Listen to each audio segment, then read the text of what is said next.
అందరికీ నమస్కారం. ఫ్రూటీ వాళ్ళ స్కూల్లో పేరెంట్స్ మీటింగ్ ఉంది ఈరోజు. అందుకే పేరెంట్స్ మీటింగ్కి వచ్చినాము. రాజు డ్యూటీకి వెళ్ళింది కదా, అందుకే నేను మా ఫ్రూట్ వచ్చినాను. చూడండి మార్క్స్ ఎలా వచ్చినాయో చూడాలి. వీళ్ళ స్కూల్ చూపిస్తే చూడండి, బయట గ్రౌండ్ ఫ్లోర్ ఇది. ఇదంతా పిల్లలు ఆడుకోవడానికి, చిన్న పిల్లలు. ఫ్రూట్ కూడా బాగా ఆడుకుంటుంది. అక్కడ స్టేజ్ ఇది. అటు సైడ్ కాలేజ్ అంట.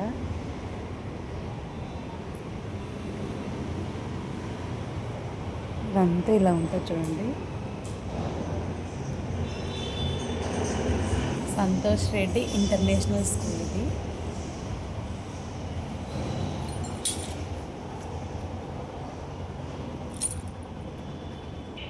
బాయ్.